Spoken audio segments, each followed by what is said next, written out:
Assalamualaikum warahmatullahi wabarakatuh. Selamat pagi anak-anak. Ibu doakan kalian selalu sehat walafiat dan tetap semangat dalam belajar. Pada pertemuan kali ini, Ibu akan melanjutkan tentang materi bab yang pertama tentang kemagnetan untuk subkonsep induksi elektromagnetik.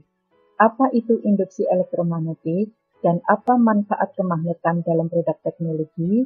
Untuk mempelajarinya, maka simaklah video berikut ini. Tujuan pembelajarannya adalah 1. Menjelaskan GGL induksi. 2. Menjelaskan penerapan induksi elektromagnetik. 3. Menjelaskan pemanfaatan kemagnetan pada produk teknologi. Kita masuk materi pertama, yaitu tentang GGL induksi. Apa kalian masih ingat penemuan dari Ørsted bahwa arus listrik dapat menghasilkan medan magnet? Ini sudah kita bahas pada pertemuan yang kedua ya. Nah, kemudian ada seorang ilmuwan dari Jerman yang bernama Michael Faraday. Dia berpikir, bila arus listrik bisa menghasilkan medan magnet, apakah medan magnet dapat menimbulkan arus listrik? Nah, sehingga untuk menjawab pertanyaannya tersebut, Faraday merancang sebuah percobaan, yaitu percobaan Faraday, menggunakan magnet, kumparan, dan galvanometer. Seperti apa sih percobaan Faraday? Kita perhatikan percobaan berikut ini. Nah, jadi magnet digerakkan keluar masuk ke dalam kumparan. Nah, karena kumparan ini dihubungkan dengan galvanometer, maka nanti jarum ini akan bergerak. Penyimpangan jarum galvanometer ini menunjukkan bahwa di dalam kumparan ini mengalir arus listrik. Karena memang si galvanometer ini berfungsi untuk menunjukkan ada tidaknya arus listrik. Nah, berarti kan karena jarumnya menyimpang, ada arus. Arus ini disebut dengan arus induksi. Karena arus induksi ini dihasilkan oleh gerakan magnet tadi, maka disebut juga dengan nama gaya gerak listrik atau GGL induksi. Nah, apa sih yang menyebabkan timbulnya GGL induksi? Timbulnya GGL induksi pada ujung-ujung kumparan ini disebabkan adanya perubahan garis gaya magnet yang memotong kumparan. Masih ingat kan kalau sebuah magnet itu memiliki garis-garis gaya magnet yang berasal dari kutub utara menuju ke kutub selatan. Nah, ini kan muncul tegangan atau beda potensial ya di ujung-ujung kumparan ini. Nah, inilah yang disebut dengan nama induksi elektromagnetik. Jadi, apa sih induksi elektromagnetik? Induksi elektromagnetik yaitu peristiwa terjadinya tegangan pada ujung-ujung kumparan karena adanya perubahan jumlah garis gaya magnet. Kemudian apa saja faktor-faktor yang menentukan besarnya GGL induksi? Ada 3 hal. Yang pertama adalah banyaknya lilitan kumparan. Semakin banyak lilitan akan semakin besar pula GGL induksi yang dihasilkan.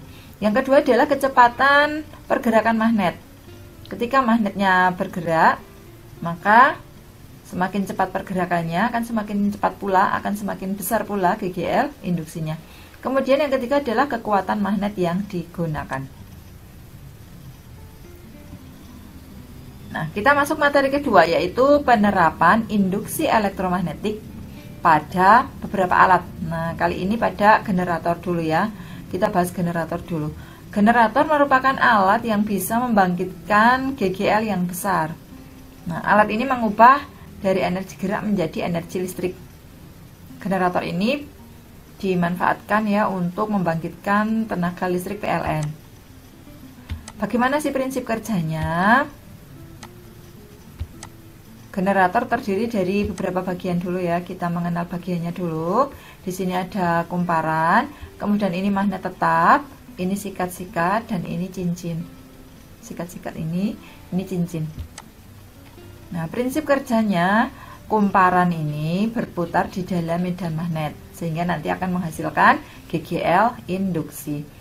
Jadi GGL induksi ini bisa dihasilkan dengan cara magnetnya yang digerakkan di dalam kumparan ataupun kumparannya digerakkan di dalam magnet, itu sama saja. Nah, kemudian jenis-jenisnya. Generator itu ada dua jenis. Ada generator AC atau arus bolak-balik ya. AC alternating current. Generator AC ini terdiri dari sebuah kutub utara dan kutub selatan magnet yang permanen. Nah, misalnya berbentuk U. Kemudian kumparan ini di dalamnya. Lalu ada cincin logam. Ini cincinnya ada dua. Kemudian ini sikat-sikat karbon. Nah, perhatikan nih untuk generator AC ya, cincinnya ada dua. Kita akan bedakan dengan yang generator DC. Generator DC prinsipnya hampir sama, tapi perbedaannya adalah ini. Kalau tadi cincinnya ada dua untuk generator AC tadi, maka untuk generator DC itu cincinnya hanya satu, tetapi cincin belah. Cincin belah ini dinamakan komutator.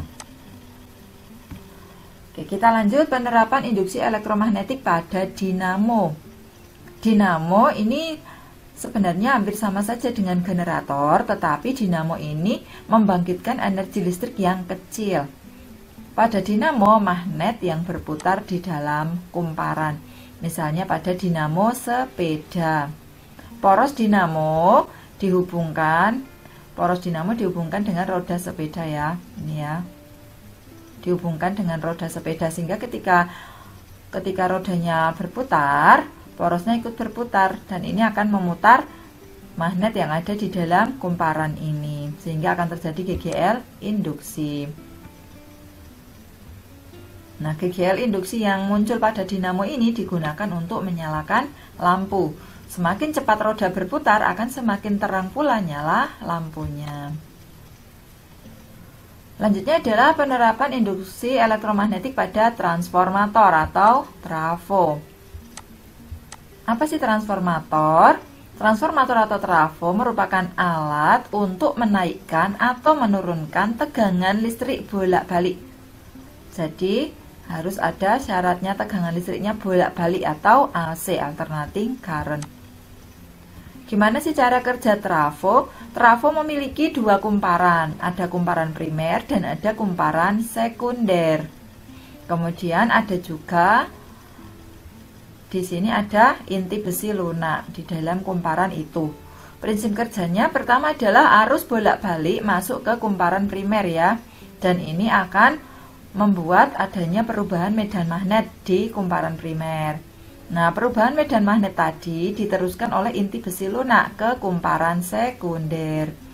Nah, sehingga kumparan sekunder juga akan mengalami perubahan medan magnet.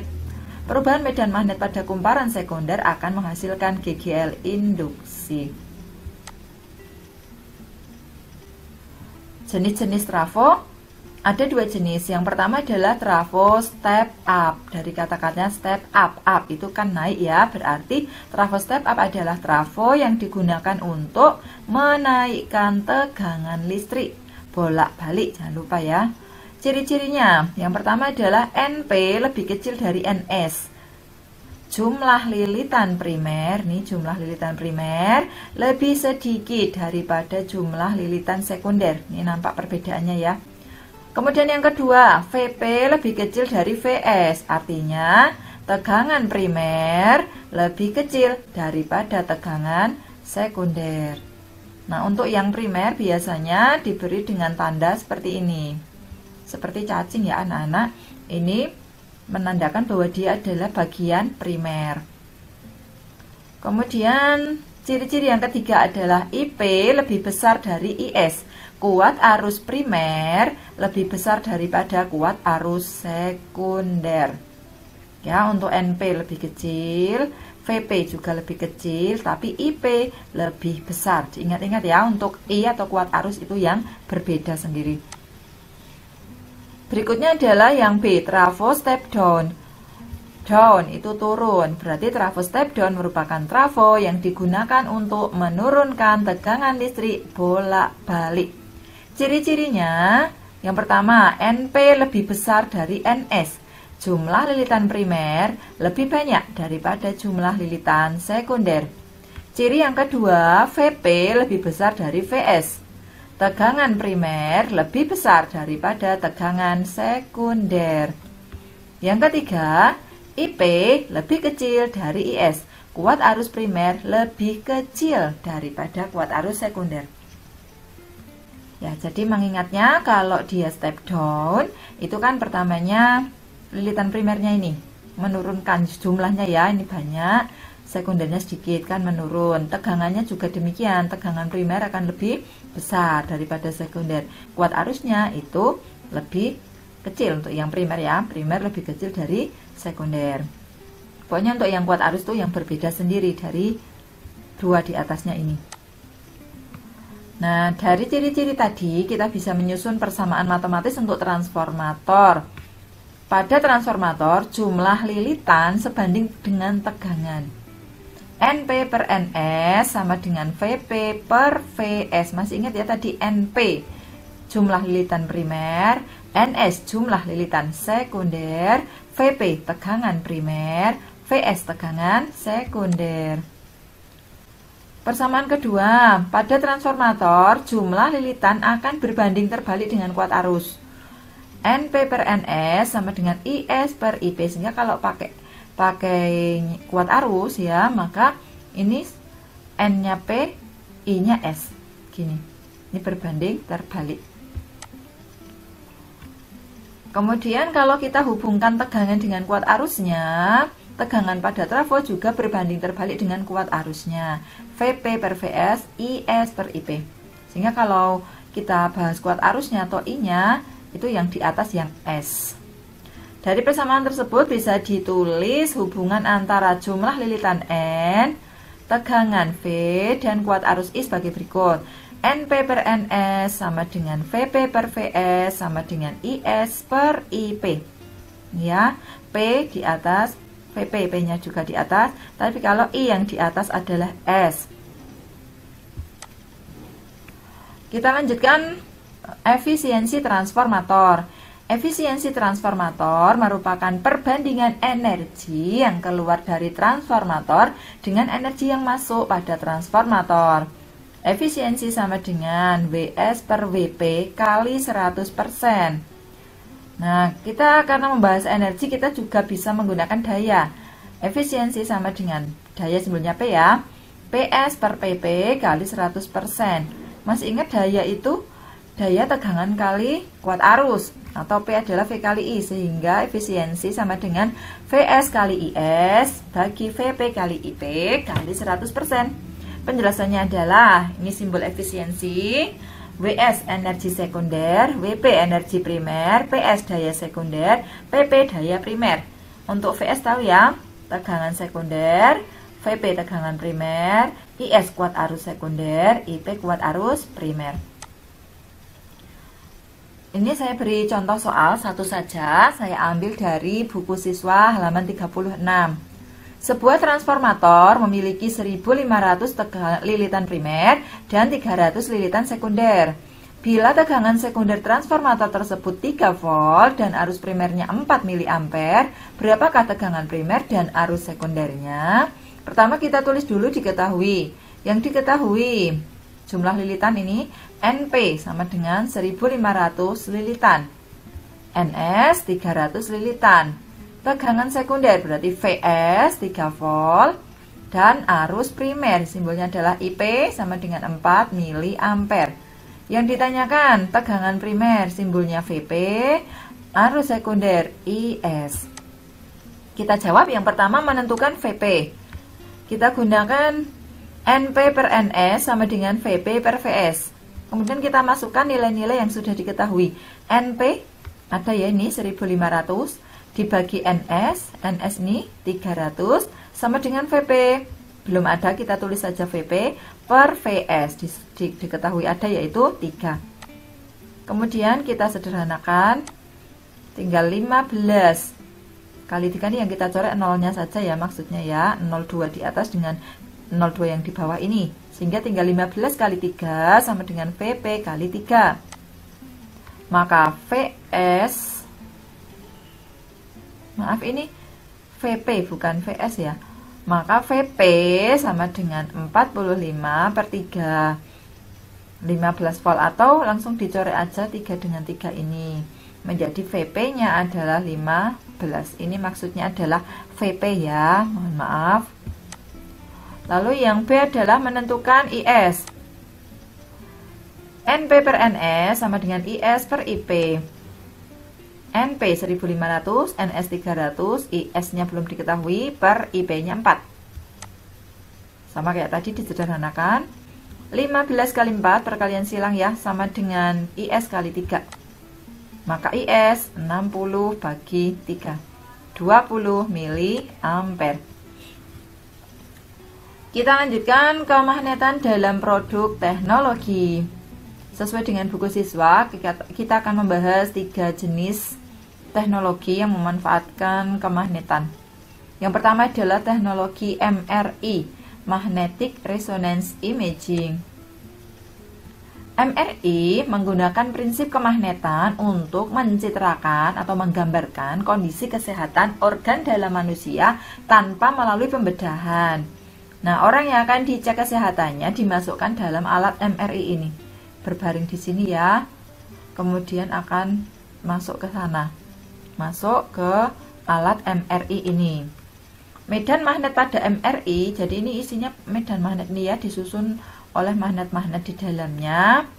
Nah, medan magnet MRI ini 5000 kali lebih besar dari medan magnet bumi, sehingga hal itu akan mengakibatkan nukleon tubuh berputar dan berbaris sejajar menjadi jarum kompas, seperti jarum kompas. Nah, setelah sejajar, ini ya, nanti dia bisanya sejajar itu karena ditembak dengan gelombang radio agar arahnya menjadi sejajar. Tadinya kan masih seperti jarum kompas. Nah, kemudian setelah ditembak menggunakan gelombang radio menjadi sejajar. Nah, setelah saatnya sejajar itu, dia akan memancarkan gelombang radio yang akan diterima oleh komputer sebagai gambaran gimana kondisi tubuhnya. Ini misalnya pada kepala ya, ini atau CT scan ya.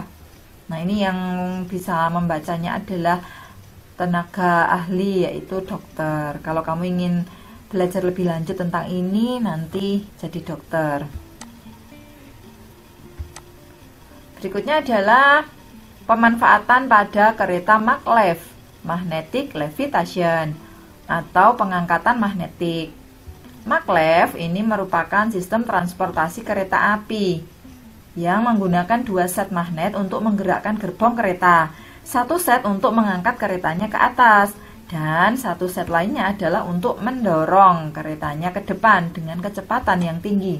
Berapa kecepatannya? Bisa mencapai 400 km per jam, bahkan sedang dikembangkan yang sampai 600 km per jam. Nah, kereta maglev ini menerapkan prinsip gaya tolak-menolak magnet. Jadi pada gerbongnya ini ada magnet superkonduksi, magnet yang sangat kuat. Kemudian ini pada lintasannya juga diberi magnet ya, ini elektromagnet. Nah, magnet-magnetnya ini dipasang-pasangkan yang jenisnya sama sehingga akan terjadi tolak-menolak kan kalau kutubnya sama. Kalau kutubnya sama akan tolak-menolak sehingga keretanya, gerbong keretanya ini akan terangkat ke atas, tidak menempel pada lintasan. Nah, sehingga tidak ada gaya gesekan kan antara si gerbong dengan lintasan ini.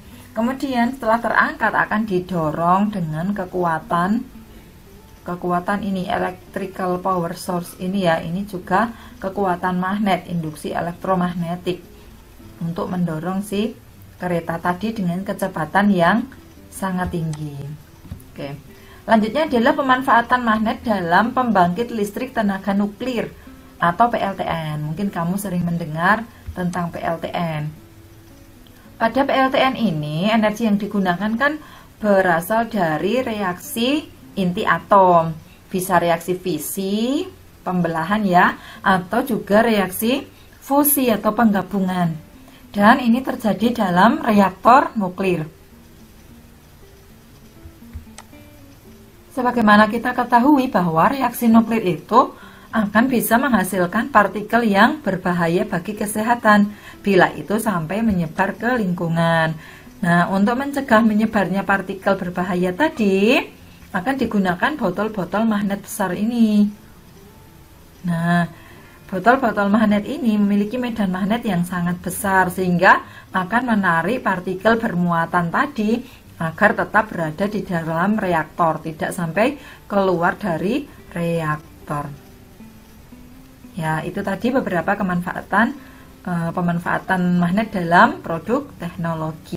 Anak-anak, itulah tadi materi tentang induksi elektromagnetik. Semoga kalian dapat memahaminya dengan baik ya. Tetap semangat belajar. Terima kasih. Sampai berjumpa pada pertemuan yang akan datang.